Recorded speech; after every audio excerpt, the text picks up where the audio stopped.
मुल्क की मारूफ दरगाह हजरत ख्वाजा बंदा नवाज गेसु दराज के सज्जादा नशीन सैयद शाह अलीउल हुसैनी अली बाबा आज कौमी इत्तेहाद का मरकज गदग जिले के शेरहट्टी में वाक़ श्री जगत गुरु फकीरेश्वर समथान मठ पहुंचकर फकीरेश्वर सिद्धरामेश्वरा स्वामी जी से मुलाकात की। इस मौके पर MLC chief whip Salim Ahmed भी मठ पहुंचकर स्वामी जी से मुलाकात की। इस मौके पर निलंगा दरगाह के सज्जादा नशीन हैदर पाशा कादरी, कांग्रेस लीडर अनिल कुमार पाटिल, हमीद कोप्पद, यसडी मकानदार, आकिबुल हुसैनी वगैरह मौजूद रहे। शिरहट्टी का ये फकीरेश्वर मठ कौमी इत्तेहाद की एक अजीम मिसाल है। बताया जाता है कि इस मठ के पहले स्वामी फकीरेश्वर स्वामी ने बीजापुर के ख्वाजा अमीन दरगाह की हिदायत पाकर शिरहट्टी पहुंचकर खिदमत खल्क में लगे थे। ख्वाजा बंदा नवाज ने जमालुद्दीन मगरिबी को हिदायत दी थी। इन्हीं के शागिर्द कमालुद्दीन बयाबानी ने जमालुद्दीन मगरिबी से हिदायत हासिल करके खिदमत खल्क शुरू की थी। उसके बाद कमालुद्दीन बयाबानी से ख्वाजा अमीन को हिदायत मिली थी। ख्वाजा अमीन से फकीरेश्वर स्वामी को हिदायत हासिल हुई थी। इस तरह से ख्वाजा बंदा नवाज और ख्वाजा अमीन और साथ ही शिरहट्टी के इस फकीरेश्वर स्वामी का मजबूत ताल्लुक है। इस मठ यानी मंदिर में एक आशुरखाना भी है। मठ के तहत कई मठ चलाए जाते हैं और साथ ही चंद आशुरखाने भी चलाए जाते हैं। ख्वाजा बंदा नवाज गेसु दराज के सज्जादा नशीन और वक्फ बोर्ड के चेयरमैन सैयद शाह अलीउल हुसैनी का यहाँ बड़े ही अकीदत के साथ इस्तकबाल किया गया। इन्हें तहनीत पेश की गई। साथ ही स्वामी जी ने ख्वाजा बंदा नवाज के सज्जादा नशीन और MLC व चीफ विप सलीम अहमद का शुक्रिया अदा किया। आपको बता दें यह इलाका सलीम अहमद के तहत आता है, यानी सलीम अहमद यहीं से MLC हैं। रसूलुल करीम सिरहट्टी मठ फ़कीर स्वामी जी का मैं सबसे पहले शुक्रिया अदा करता हूँ कि आपने हमें याद किया और हमसे मुलाकात करने का मौका मिला। और चूँकि ये कल हुबली में जो सूफ़ी संत कॉन्फ्रेंस रखी गई है उसके लिए हम सब जमा हो रहे हैं, तो ये बहुत ही अच्छा और बड़ा मैसेज मैं समझता हूँ हिंदुस्तान की इतिहास में जाएगा कि हम सब साथ किस तरीक़े से हमको अपनी आगे की ज़िंदगी गुजारना है। ये इसके बारे में कल बहुत सारे बातें इंशाअल्लाह होंगे। सूफ़ी संत जो होते हैं वो ये नहीं है कि सारी दुनिया को छोड़कर कहीं अकेले कोने में बैठ जाएं। असल सूफ़ी संत वही है जो दुनिया में रहते हुए सबको जोड़े रखता है और सबके साथ रहते हुए अपना मैसेज को देता है। तो वही असल सूफ़ी संत होता है और वही हम सब उसी को फॉलो करते हैं। हमारी सबकी कोशिश है कि अल्लाह से कि हम सब हिंदुस्तान में एक साथ भाई भाई की तरह रहें और अपनी ज़िंदगियों को बिताएं और ख़ास तौर से ये कोशिश किया जाए कि एक दूसरे की वजह से किसी एक दूसरे को तकलीफ़ ना हो।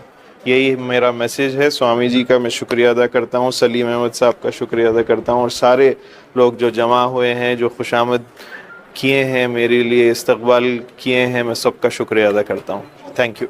ಹೇಳಿದ್ರೆ ನಾನು ಪದೇ ಪದೇ ಈ ಭಾಗಕ್ಕೆ ಈ ಮಠದ ಭಕ್ತ ನನ್ನ ರಾಜಕೀಯ ಬೆಳವಣಿಗೆಗೆ ಗುರುಗಳು ಸಾಕಷ್ಟು ನನಗೆ ಸಹಕಾರ ಮತ್ತು ಆಶೀರ್ವಾದ ಮಾಡಿದ್ದಾರೆ.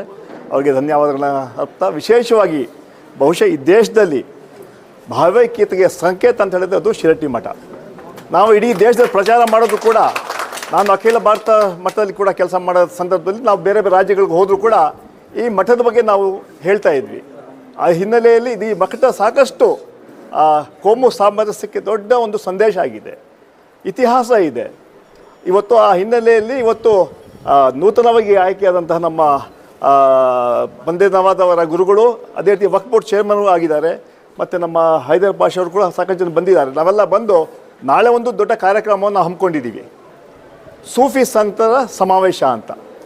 ಆ ಸಮಾವೇಶದ ಹಿನ್ನೆಲೆಯಲ್ಲಿ ಅದು ಆಗೋಕ್ಕೆ ಮುಂಚೆ ಇಲ್ಲಿ ಬಂದು ಅಜ್ಜರ ಆಶೀರ್ವಾದ ಕೂಡ ತಗೋಬೇಕಂತ ಗುರುಗಳು ಕೂಡ ತೀರ್ಮಾನ ನಾವೆಲ್ಲ ಮಾಡಿ ನಾಳೆ ಆ ಕಾರ್ಯಕ್ರಮ ಹಮ್ಮಿಕೊಂಡಿದ್ದೀವಿ. ತಮಗೆಲ್ಲ ನಾನು ಸ್ವಾಗತ ಬಯಸ್ತಾ, ಇದು ಈ ಮಠಕ್ಕೆ ಹೇಳ್ತಾ ಹೋದರೆ ಸಾಕಷ್ಟು ಸಮಯ ಬೇಕಾಗತ್ತೆ. ಅದರಿಂದ ಇದೊಂದು ಐತಿಹಾಸಿಕ ಮಠ, ಕೋಮು ಸಾಮರಸ್ಯದ ಒಂದು ಸಂದೇಶದ ಮಠ. ಒಂದು ಇಡೀ ದೇಶ, ಇಡೀ ರಾಜ್ಯದಲ್ಲಿ ಪ್ರತಿಯಲ್ಲೂ ಕೂಡ ಎಲ್ಲ ಕಡೆ ಯಾವುದೇ ಕಾರ್ಯಕ್ರಮ ಆದರೂ ಕೂಡ ಯಾವುದೇ ಮುಖಂಡ, ರಾಜಕೀಯ ಮುಖಂಡ ಕೂಡ ಈ ಮಠದ ಬಗ್ಗೆ ಹೇಳಲೇಬೇಕಾಗತ್ತೆ. ಅಂತಹ ಮಠ, ಅದಕ್ಕೆ ಇತಿಹಾಸ ಇದೆ. ಆ ಹಿನ್ನೆಲೆಯಲ್ಲಿ ನಾವು ಗುರುಗಳಿಗೆ ನಾವು ನಮಸ್ಕಾರ ಮಾಡ್ತಾ ಅವರ ಆಶೀರ್ವಾದ ಸದಾ ನಮ್ಮಲ್ಲಿ ಇರಲಿ ಅಂತ ಮಾತನ್ನು ಹೇಳಿ. ಪೀಠ ಇಡೀ ಭಾರತದಲ್ಲಿ 2 ಪೀಠ ಬಹಳ ಫೇಮಸ್ ಇದೆ. ಮೊದಲು ಅಜ್ಮೇರ್ ದರ್ಗಾದು ಪೀಠ, ನಂತರ ಖಾಜಾ ಬಂದಾ ನವಾಜ್ದು ಪೀಠ. ಮತ್ತು ಈ ಮಠ ಮತ್ತು ಖಾಜಾ ಬಂದಾ ನವಾಜ್ ದರ್ಗಾಗೆ ಕನೆಕ್ಷನ್ ಏನಿದೆ ಅಂದರೆ, ಖಾಜಾ ಬಂದಾ ನವಾಜ್ ಅವರು ದೀಕ್ಷಾ ಕೊಟ್ಟಿದ್ದು ಜಮಾಲುದ್ದೀನ್ ಮಗ್ರಬಿ, ಅವ್ರ ದೀಕ್ಷಾ ಕೊಟ್ಟಿದ್ದು ಕಮಾಲುದ್ದೀನ್ ಬಿಯಾಬಾನಿ, ಅವ್ರ ದೀಕ್ಷಾ ಕೊಟ್ಟಿದ್ದು ಖಾಜಾ ಅಮೀನುದ್ದೀನ್ ಆಲಾ ರಹಮತುಲ್ಲಾ ಅಲೈ ಬಿಜಾಪುರ್. ಅವರು ಹತ್ತಿರ ಮೊದಲನೇ, ಈಗ 13ನೇ ಸ್ಥಾನಕ್ಕೆ ಗುರುಗಳಿದ್ದಾರೆ. ಮೊದಲನೇ ಸ್ಥಾನಕ್ಕೆ ಏನು ಆ ಹೊತ್ನಾಗಿದ್ದರು ಅವ್ರು ಖಾಜಾ ಅಮೀನ್ ದರ್ಗಾ ಅಲ್ಲಿಂದನೇ ಅವರಿಗೆ ದೀಕ್ಷಾ ಸಿಕ್ಕಿತ್ತು. ಹೀಗಾಗಿ ಈ ಆತ್ಮದು ಏನು ಇದು ಇದೆ, ಅದು ಖಾಜಾ ಬಂದಾ ನವಾಜ್ ದರ್ಗಾ ಮತ್ತು ಈ ಮಠದ್ದು ಒಂದು ಕನೆಕ್ಷನ್ ಇದೆ.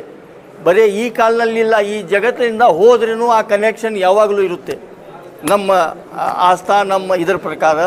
ಮತ್ತು ಇಡೀ ದೇಶನಾಗ ಈ ಮಠದ್ದು ಏನು ಎಲ್ಲ ಸಮಾಜಿಗೆ, ಎಲ್ಲ ಜಾತಿಗೆ ತಗೊಂಡು ನಡುವಂಗ ಎಲ್ಲರಿಗೆ ಆಶೀರ್ವಾದ ಕೊಡೋದು. ಯಾಕಂದರೆ ಭಕ್ತರ ಭಕ್ತಿನಲ್ಲಿ ಯಾವುದು ಭೇದ ಭಾವ ಇರೋಂಗಿಲ್ಲ.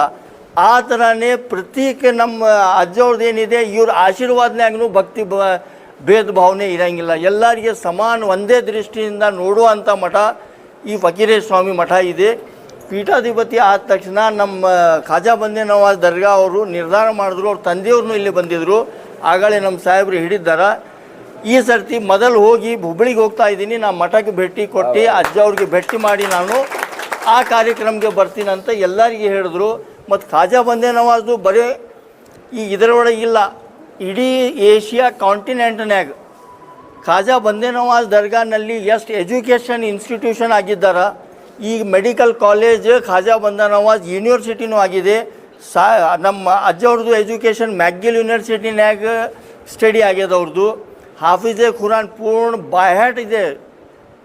30 ಇಷ್ಟು ಖುರಾನ್ ಇರ್ತೈತೆ, ಅದು ಪೂರ್ಣ ಒಂದೊಂದು ಶಬ್ದನೂ ಬಾಯ್ಹಾಟ್ ಮಾಡ್ಕೊಂಡಿದ್ದಾರೆ. ಅದಕ್ಕೆ ಹಾಫಿಜೆ ಖುರಾನ್ ಅಂತಾರೆ. ಮತ್ತು ಮ್ಯಾಕ್ಗಿಲ್ ಯೂನಿವರ್ಸಿಟಿನಲ್ಲಂಗ ಅಲ್ಲಿಂದ ಇಸ್ಲಾಮಿಕ್ ಸ್ಟಡೀಸ್ನಲ್ಲಿ MA ಮಾಡಿದ್ದಾರೆ. ಖಾಜಾ ಬಂದಾ ನವಾಜ್ ಯೂನಿವರ್ಸಿಟಿದು ಚಾನ್ಸಲರ್ನೂ ಇದ್ದಾರೆ. ಮತ್ತು ಈ ಸರ್ಕಾರ ಯೋಗ್ಯ ಅಂತ ತಿಳತ್ಕಿಸಿಂದ ಇವರಿಗೆ ವಕ್ಫ್ ಬೋರ್ಡ್ ಅಧ್ಯಕ್ಷನೂ ಮಾಡಿದ್ದಾರೆ.